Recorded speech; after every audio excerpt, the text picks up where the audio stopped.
welcome to Community Connections. I'm Marnie, your host, and glad you're joining us here at Prescott Valley Chamber of Commerce in this beautiful, now as we finally hit summer. Lots of exciting things going on, and one of the most exciting things going on is our Prescott Regional Airport, and I've got Dr. Robin Sabata here along with Christy Miller to tell you all the exciting things that are going on. But first of all, a couple of congratulations. First of all, Dr. Robin Sabata, Prescott Area Leadership's Woman of the Year. Congratulations on that recognition. That was back in April, I believe, but again, congratulations, and so deserved. Thank you so much. It was very, very kind of the community. And you look at that because you think, this is what I do, and what you're doing is creating a regional airport that is moving forward and building and growing and becoming actually a real force in transportation in our communities. So to that, congratulations for the 2019 Outstanding Airport Award awarded by the FAA for the Western region. And you just received that last week. We sure did. Congratulations. Thank you. So Christy and I traveled to Torrance last week, and we were so surprised to learn that we were named the outstanding airport for the Western Pacific region of the United States by the FAA. And that's really a testament not just to the amazing staff we have, including Christy and others out there, but it's frankly, it's a community-wide effort. You know, last year we changed our name to Prescott Regional Airport, Ernest A. Love Field, and we did that because this is no longer just a single city airport. We have people driving in from between 60 and 90 miles away on a regular basis. And you can see that in the numbers, which we'll be discussing. That's exciting. And so the growth, and last year was the real push. You had a big promotion campaign to reach 10,000 emplanements. Was that it, or passengers? It was actually emplanements, people getting onboard aircraft, and Christy was the architect of that program. She did a great job. You want to tell us about that? Absolutely. So as you know, we lost our essential air service in March of last year, and we picked up and did our rebid and started service with United Express and SkyWest Airlines starting on August 29th of last year. And as we started to see the service, we really started to see the community and the region's acceptance of really wanting really good air service. Absolutely. And so as the numbers started to progress, we realized that we were getting closer and we could possibly get to that magic 10,000 number for the airport. And so we started in October looking, saying, yeah, we can get to this 10,000 number, which would be transformational for our airport and the funding levels that we get. You did that 10,000 number in how many months? We did it from August 29th. Now, we did have a few emplanements from Great Lakes Airlines before they stopped service in March. So we did encompass that as well. But by December 30th is when we hit 10,000 passengers and celebrated our 10,000th passenger on the Denver flight. One day, just under the wire before a snowstorm hit on New Year's Eve last year. So that's right. We made it just in the nick of time, fortunately. Tell you what, if that snow would have come a flight earlier, we were going to be pulling that aircraft down the runway. Absolutely. We were so excited. We're going to make the 10,000. But the 10,000 is really important. And a lot of folks don't understand why is that number so important. Before that point, we were considered a non-primary commercial service airport. What that means is lower funding levels, lower priorities for development. By moving to the 10,000, you are elevated to what's called a primary commercial service airport. And with that, just to give you an idea of the distinction, on the terminal building, as a non-primary commercial service airport, we were only eligible for $200,000 in funding. As a primary, you're eligible for up to $20 million. Wow, that is a little different huge. there. Yes. So those are really important things for a small community and for a small region that doesn't have the funds to come to the table with enormous amounts of support. Right, and that funding comes from the federal government. That is correct. It comes from the Airport and Airway Trust Fund, which is user fee based. Okay, great. And so where are we as we sit today? Christy? So on May 20th, I'm happy to report that we actually hit 10,000 passengers already for this year. So we hit that magic number for this year on May 20th, which is really exciting, which means that we'll retain our primary commercial service airport classification. Excellent. And so we're already there. So now what's coming in the future? Well, we've actually brought a slide, and it talks about the forecast of the airport. And what's really exciting about that is if you take a look at that, it projected that we were not going to hit 40,000 emplanements until 2030. But as you see in the diagram, we are going to hit 25,500 emplanements this year. So at this rate, I think within 3 years, we will actually be matching our forecast. That's wonderful. So now, what does that mean for us and for our airport then? Well, we've moved to that primary commercial service status effective this coming fiscal year, which is FY20, beginning on October 1st.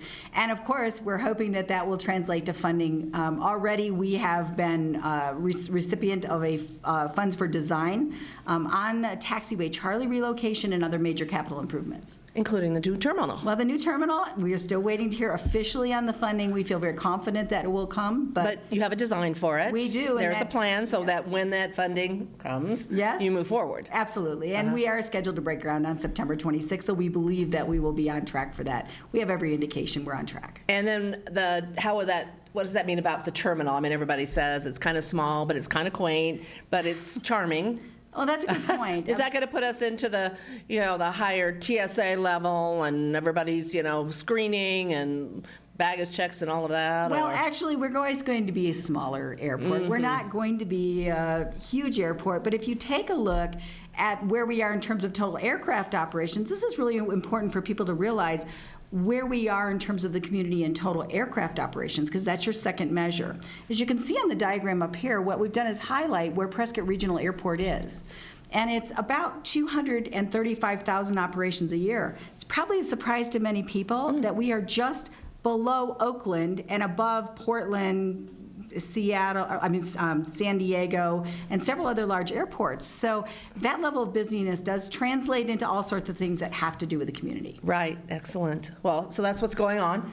So wrap us up, what's the future? Okay, well, one important thing is, obviously, let's take a look at that terminal. We brought you pictures of it.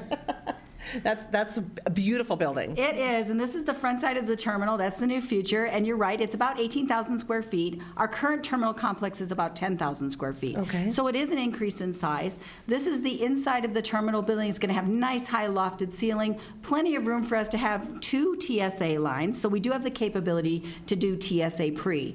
40% of people who come through the checkpoint right now are TSA pre. Right. So they'd love to have that expedited screening experience. I think it'll be very comfortable for passengers. Absolutely. So we're going to keep on going, keep moving forward.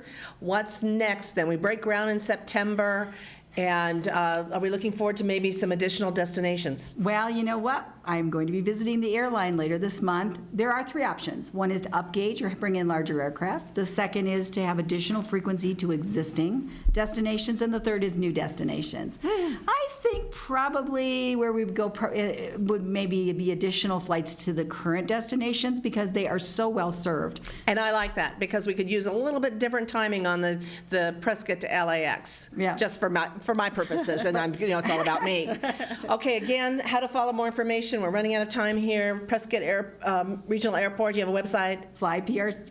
It's we are actually in the middle of redesigning a website, but you can find us currently at prcairport.com. Great. Thank you so much, Dr. Robin Sabata and Christy Miller. Prescott Regional Airport. Thank you. We'll be right back. Who wants to hear a story? Once upon a time, there were 3 Billy Goats. The tiniest Billy Goat Grunt. The biggest Billy Goat Grunt. Roared the troll. It's all Ugly troll. Eyes as big as saucers. And the Billy Goat was so heavy that the bridge Way up was a bridge they had to cross. And under it, why, thank you.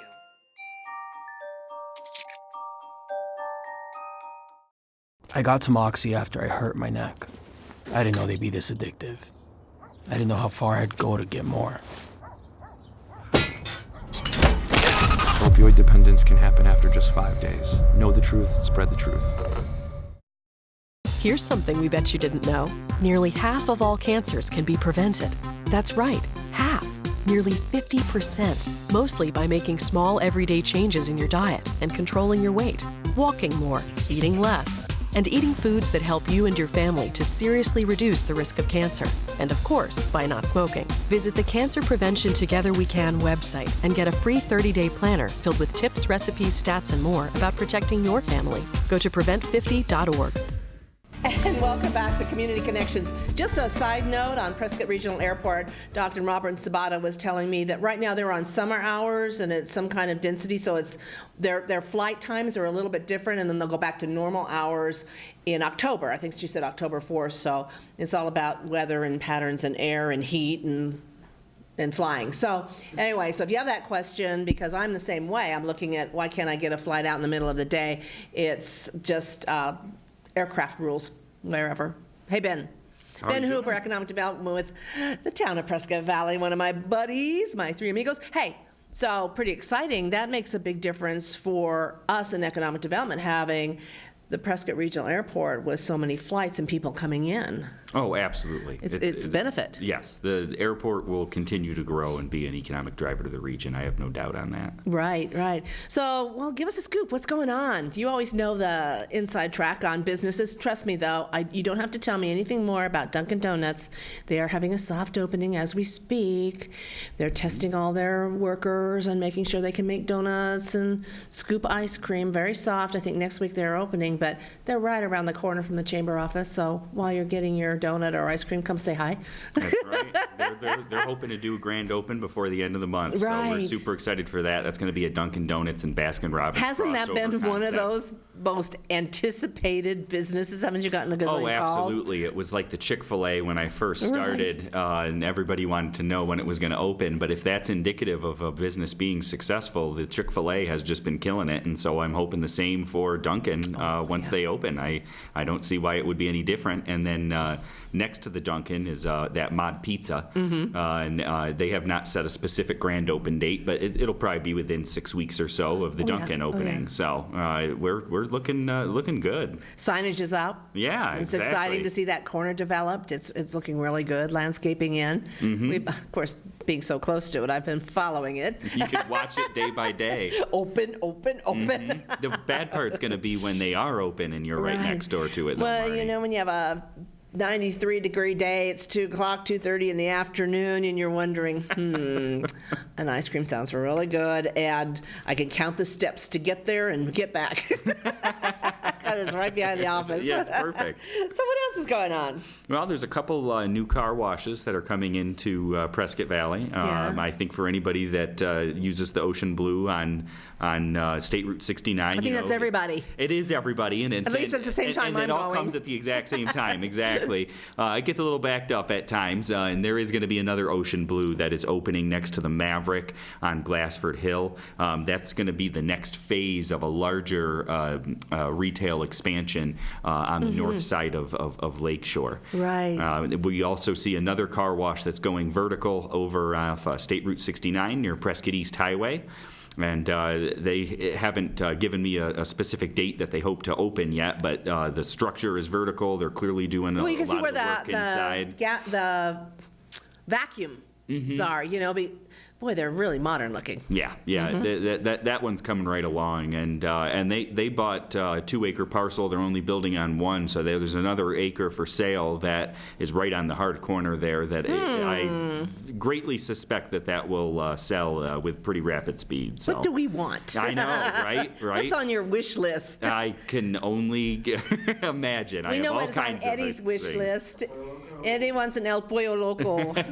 Many people in the community have Express voiced that opinion. Yeah. Okay, And well so that's on your list. it absolutely is, and I have talked to them before, so it's just a matter of guiding them on up here. Well, I think that our community is growing such with, you know, the new housing developments, the apartments going up, the bungalows that will soon break ground, that there is that desire for fast food, quality fast food. Didn't you have a word for it? It's a fast casual. Fast casual. I like that. Fast casual. So there's that demand, and some of those, for the people that are moving here from other places that are used to some of those traditional ones, such as El Pollo Loco, I think they would do very well here. Absolutely. We already know that those of us who've lived in other areas and had Pollo Loco love it. I mean, the same is, I just heard White Castle is building down in Phoenix. Yeah, a new location in Scottsdale. In Scottsdale. Now, White Castles, most people don't, unless you're from the Midwest, a lot of people don't know what a White Castle is, although I happen to have family in St. Louis, and we were there for a family reunion 100 years ago. It was a long time ago, like 34 years ago. But one of the things that was big deal was we all went out for White Castles at like 11 o'clock at night after, you know, playing badminton in the backyard games. They made a whole movie about it.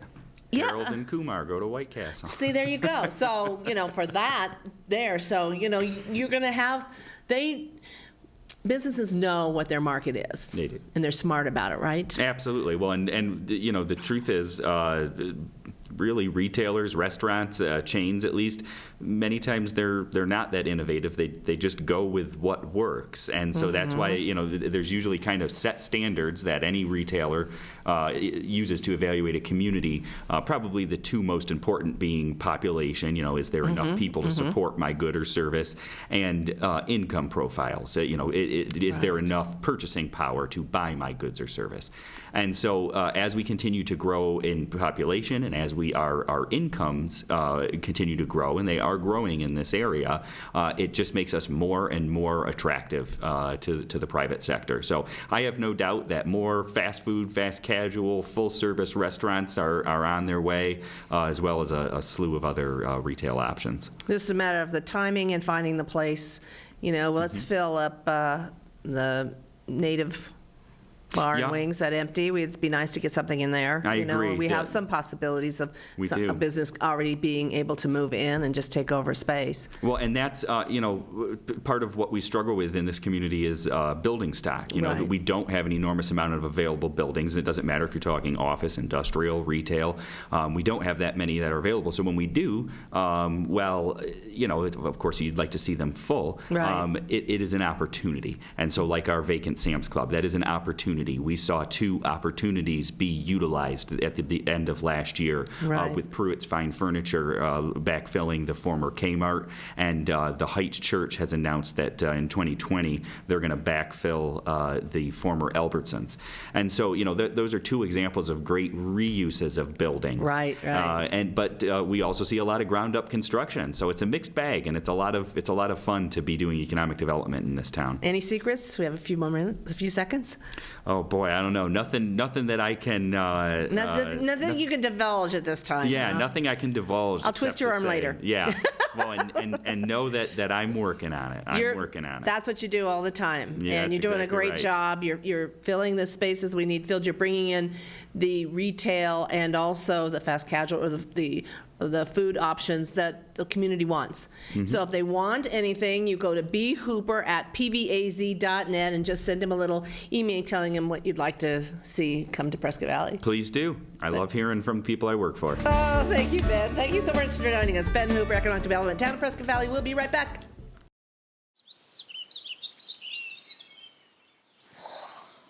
Oh, look, a redhead. Staring contest.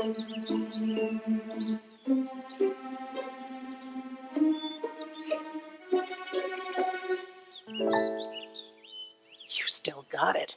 I know. Come alive with the forest. The dad was cute. You were looking right at us. Visit discovertheforest.org to find a forest near you. I'm good. I'm good. I'm good. But I have a story, and I don't know where to start. I still have nightmares. I feel overwhelmed. I can't live like this anymore. I'm really not so good. But are you ready to listen?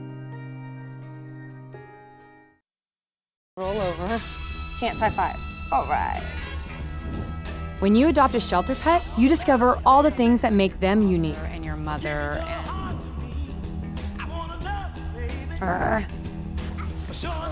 I am totally a hot person. Right, guys? Thanks for being honest. They're a little bit of a lot of things, but they're all pure love. Adopt pure love at theshelterpetproject.org. Hey, welcome back to Community Connections. I guess it's been a month ago, maybe not even a whole month ago, that exciting news when we opened Arizona Downs for horse racing again here in our area in Yavapai County. Joining me now is Ann McGovern, she's the general manager, but she has watched this. She has started this project, Ann. I've been here about a year now in Prescott Valley. And was there from the very beginning, walking into the abandoned building and invited me out for a tour. And then where we've come to today, with live horse racing going on and exciting action every weekend now going on through Labor Day. So, Ann, you've got to be very, very proud. I am so excited. The building, well, you saw it in the beginning. It was quite a challenge for our renovators, and I think it's come out just beautifully. And we have such a great staff, and everyone's worked so hard for this, and I'm just proud of everybody that's made this happen. Well, the facility is absolutely beautiful. And you know, my favorite part is always watching when they bring the horses out before the race into the paddock. And the horses are so beautiful. Oh my goodness! So beautiful. My goodness, they are so gorgeous. And they're truly athletes. I mean, horses are a little like people. Some are more athletic than others. I had a horse myself once that was not athletic at all, but he ended up with the New York Police Department because nothing fazed him, but he couldn't run fast. So he wasn't a racehorse. Oh, perfect. So tell us how it's going out there now. You've had some special events. You've been open now since the day before, well, Labor Day weekend, the Friday before was the grand opening on May 24th, I believe it was. It was. It was a great opening. The community was so supportive. And for those who haven't made it out yet, I'd invite them to come out and see what a great amenity we are to the community. The restaurant's fabulous. We have, to me, one of the best seats in the house is the box seats. They're outdoors, they overlook the racetrack, and you can actually, you're so close to the action, you can hear the jockeys talking to each other. So there's a lot of different options, very affordable. It's only $2 admission, tons of free seating, and if you want to upgrade to the restaurant, it's $5 for a seat all day long. Right, and then you have the beautiful bar area. I think it's one of the nicer bars in Prescott Valley. I'm a little biased, but it is beautiful. It's very nice, and it's an opportunity that, you know, you have your cocktails. Plus, there's a balcony area that you can walk out to and overlooks the paddock area, the part I was talking about. So you can actually see the race, you know, be a part of the whole, what I call a pageantry of horse racing from the beginning when the jockeys mount up the You're right. You can, if you're on the third floor, you don't have to go downstairs to see the paddock or the racetrack.